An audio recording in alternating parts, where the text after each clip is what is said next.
Welcome to my channel. I'm glad you're here. This is One in an Infinity. My name is Stephen D. Edwards, and in the past few videos that I've made, I've been talking about a few of the, shall we say, minor causes or that lead to depression. My first video, of course, is my story, and as I released last Thursday, I also added a playlist to my channel containing some testimonies or stories of people who have um, gained freedom from depression or healed from depression. Um, I think those are important because I'm not the only one who's gained freedom, as I say. So those causes that I talked about earlier, like the comparison trap or the perfectionism, or somewhat, I suppose you could call pessimism one of the causes, but I haven't talked about that. Procrastination, lack of exercise, not grieving, and anger. Anger is actually one of the major ones that causes depression, in my opinion. So the other ones are potentially addiction, and just deciding the choice to stick with sadness in our lives. Just allowing ourselves to be sad all the time is not a good thing either. But that's not what I want to talk about today. I want to talk about something that's a little bit more on the positive side. Let's put it that way.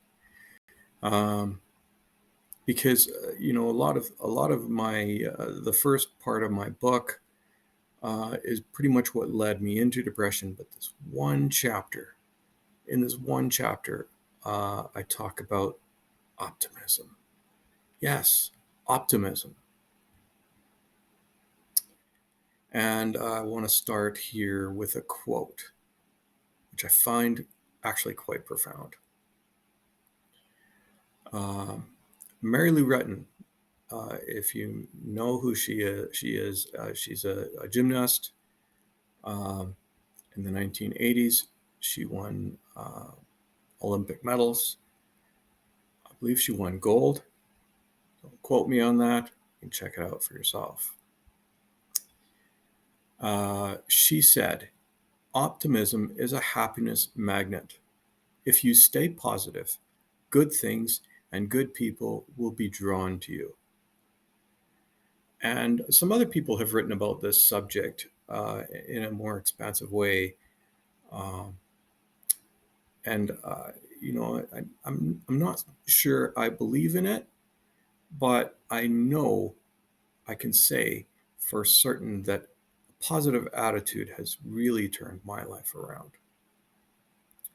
And it's not the only answer to depression, but this one certainly helps.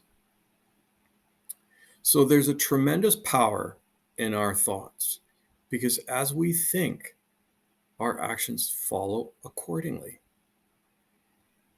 So there are a few ways this works. Why do I say it works for us and against us? It does. It does. And why do I say that? It's because for our own thoughts to have a positive effect on us, we need to employ a great amount of effort and self-control to remain consistent. If that's not enough, we also have to turn Satan away as he tries to flood our minds with lies that almost sound true.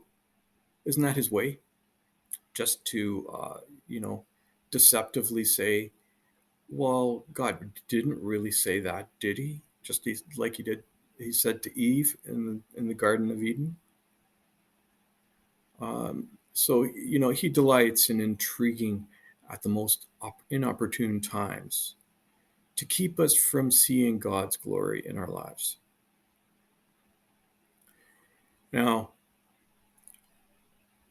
many and some people might say, who don't believe in God might say, well, you know that's just um, that's just God. That's just your statement of God. But you know, there is something that turns God, not God, but that turns us, keeps us from seeing anything good.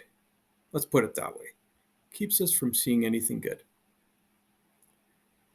Now, there's something about this because in my life, I've tried a few things, especially relating to sport.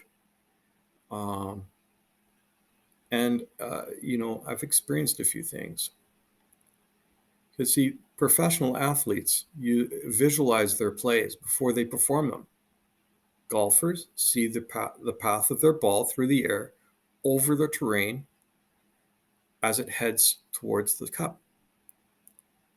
Billiards players imagine the action of each ball on the table and the interactions between each of them to accomplish their objective. Basketball players look at the net, judge the distance, and allow muscle memory to make the shot. Race car drivers set their eyes on the part of the track they want their tires to cover as they steer. So, but it's not just professionals that use this. Amateurs use this visualization technique too. What does it have to do with optimism? Well, everything. It's like we prophesy in our own minds before we act. If we visualize a positive result, we have a better chance that the outcome of our action might be good. Don't you think? And the opposite is true.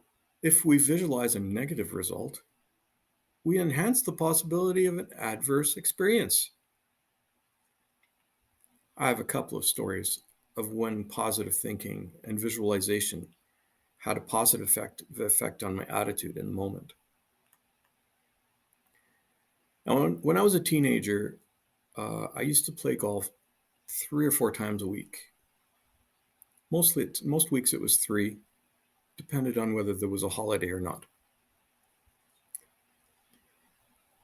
I played enough to know how the ball would react when I swung each club.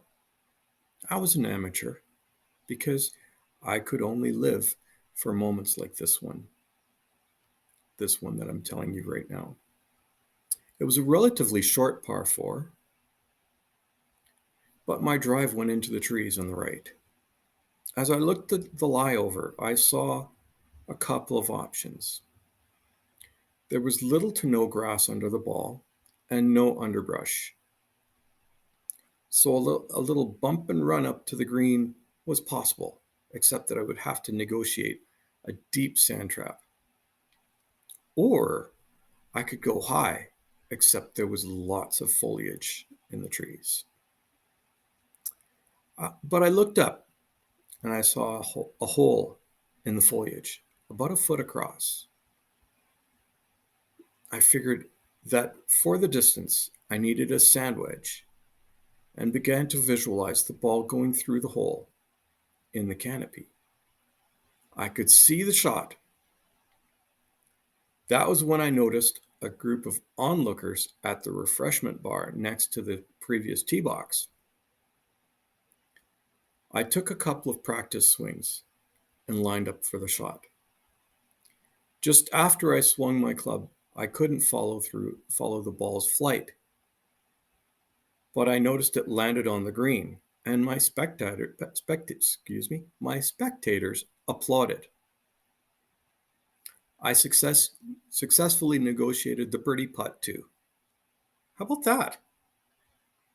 It was my great moment of the day that kept me coming back to play again. It made my day. As an adult, I played lots of pool, both 8-ball and 9-ball. And again, I learned through experience how the balls would react to my technique with the cue.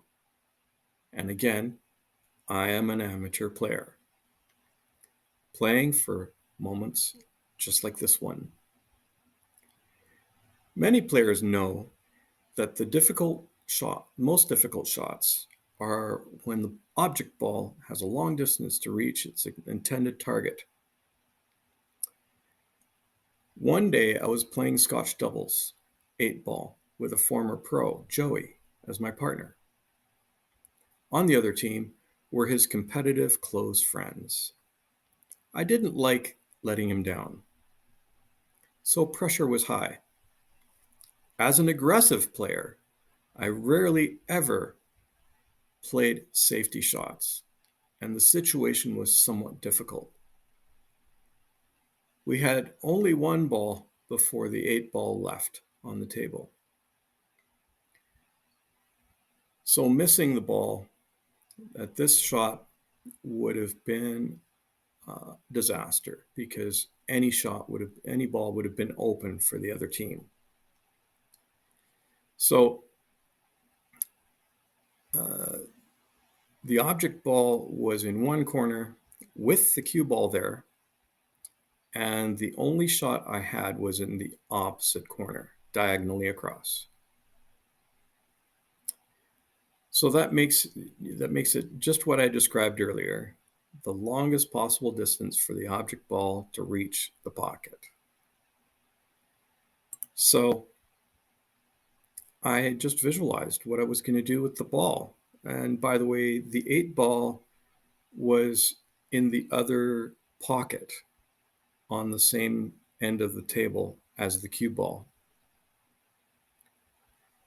So I decided I was going to try and sink that ball, that object ball, diagonally across the table and leave Joey the shot on the 8-ball in the other corner, on the same end of the table.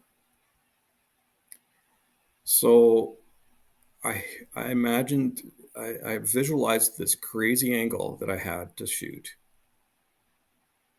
and put some serious backspin on the ball, on the cue ball, to leave Joey the shot. And as soon as I cued the shot, I heard Joey exclaim, "What a shot!" And then he knocked in the 8-ball for the win. Now that was just, for Joey to exclaim, "What a shot," because he'd probably seen thousands of shots, both cued by himself and other players in his career, was something else. It sure made my day that night. So, it's possible I could have snookered the other team, but I only had one ball to hide behind, so it would have been harder. But I opted for the shot of greater glory, believing at the time that the safety shot might lead the other team to have the upper hand for the win, because they're fairly good players. So maybe the reason I wasn't good at basketball or car racing were that I didn't visualize positively in those activities. I have never been in a race car, by the way. When I was 10 years old, my dad brought home a book about the power of positive thinking. I believe it was Norman Vincent Peale. Don't quote me on that. I'm going to have to look it up. If I confirm that, I'll put a link to it in the description. How about that? So when I asked him about the book, he simply said that positive thinking was a good thing, or something like that. Uh, Dad, if you're watching, sorry about that.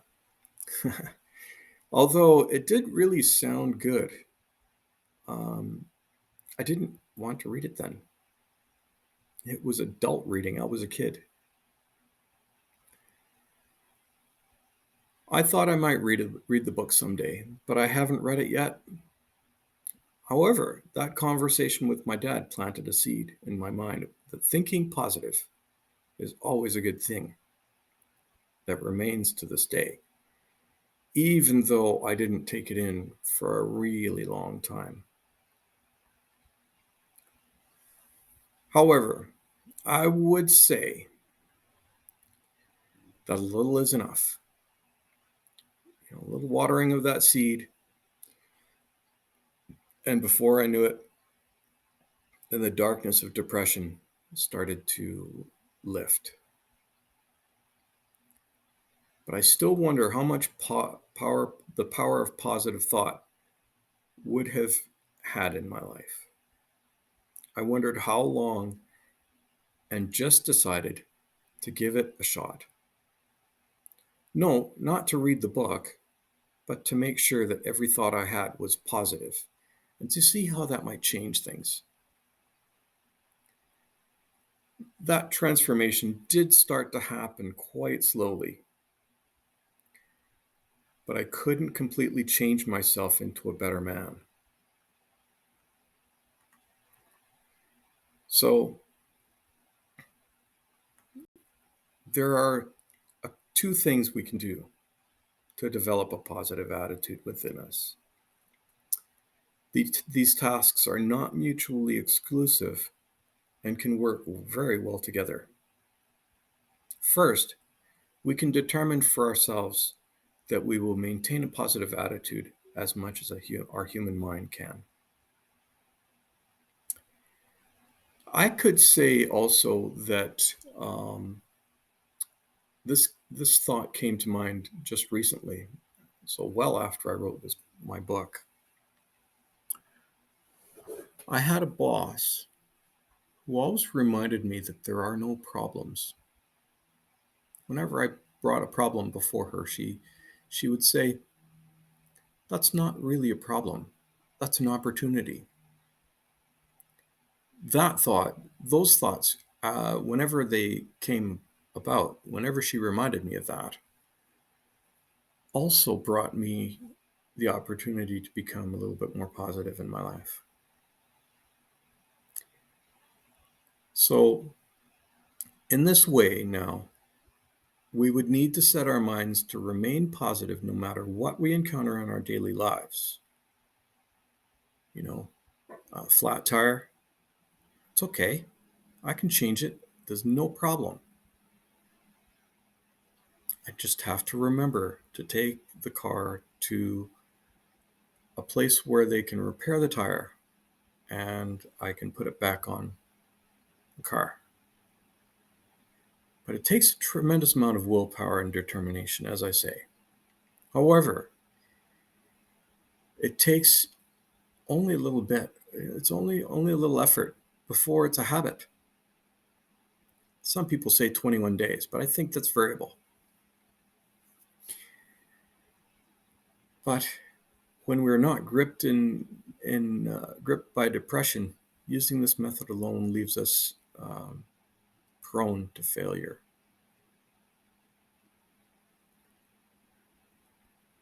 If we can get past the failures and leave them behind us, we can succeed with this, though. However, if we allow the failures to drag us down into the pit of despair, we risk worsening or deepening our state of depression. So it's not necessarily the best method, but the goal is good. Now, the other thing we can do is pray. Now, prayer can be ever so powerful, even for non-believers, of non-Christians. And people, atheists, even atheists, some atheists do pray. To whom? I don't know. I never did pray as an atheist, but I would always appreciate if someone prayed for me. But prayer can supercharge our positivity in more ways than one, and more ways than I can imagine. There's no guarantee because of many factors. It depends greatly on our faith. Let's not forget that Jesus said, with the faith of the size of a mustard seed, we can move mountains. Now, I've read this verse, Matthew 17:20, many times and thought, no way. But why not? Give it a shot. That's what I used to tell myself.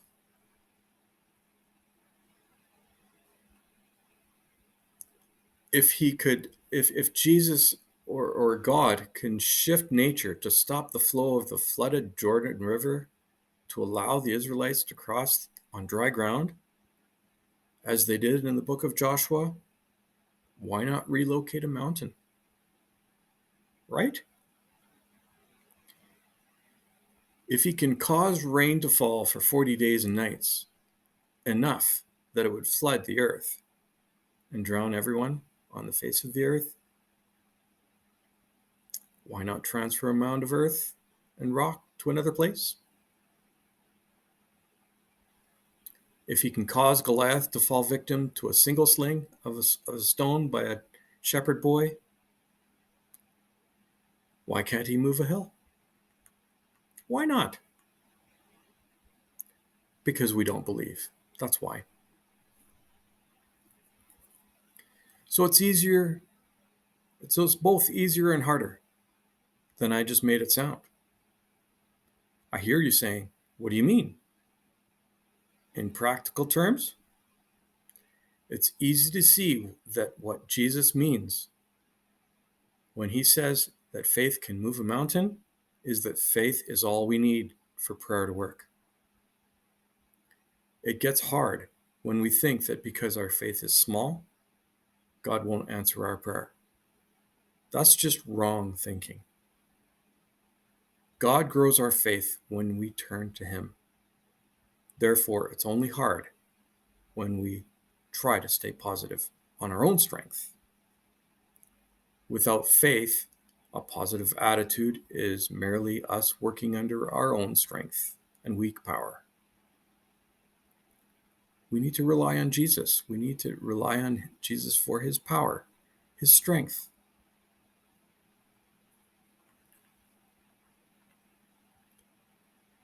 You know, business people also use visualization and positive thinking. Some of the best of them do. They strategize and envision how a deal will happen before they enter a boardroom. Many of these people do this with intentionality and planning. Some of them even do pray. They also know that when they can see a deal happening in their minds, it is entirely possible. The other thing many business people do when they pray is to ask God for his favor in the deal. So it's a combination for some, and others, perhaps it's not. So now, while in depression, the difficulty with my thinking was that it was positive only in my stress-free activities and not limited to recreation.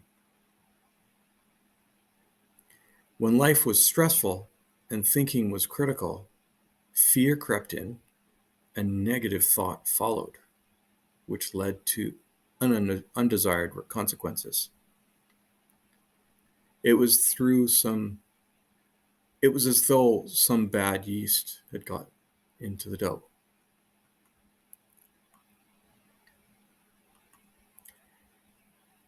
It's probable that negative thinking comes from viewing the world through the world's own wisdom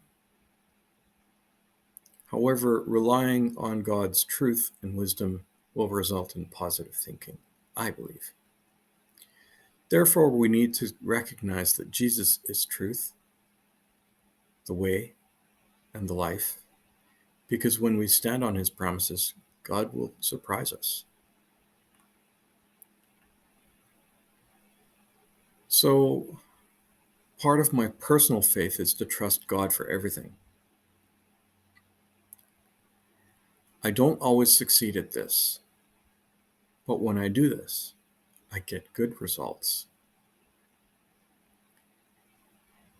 If we have difficulty understanding what God is saying to us, we need to ask Jesus or someone more spiritually mature.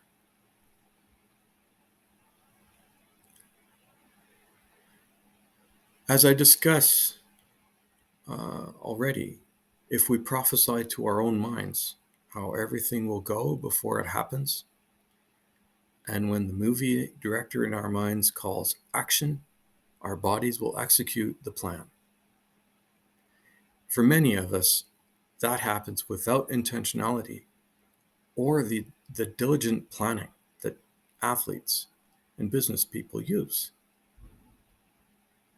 Awareness of these things has great power, but again, it can have both positive and negative effects, depending on which way the self-prophecy points. When we are stuck in thinking about unfortunate circumstances or that we don't have,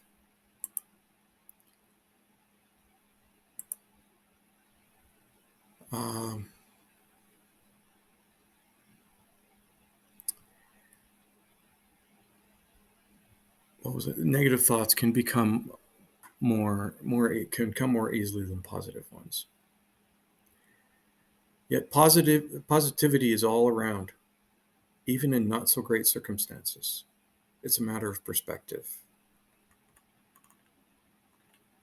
So I just believe that a positive attitude can turn life around and make great days come. And we don't have to be just happy with one circumstance that happens, one positive thing that happens in one day. We can make all our days this way, the whole day, every day. We just need to accept it. So if you find yourself liking this content, make sure to subscribe or like and subscribe, and hit the bell so you'll be notified that something new is coming your way. I appreciate you. And check out my book, The Branch and the Vine.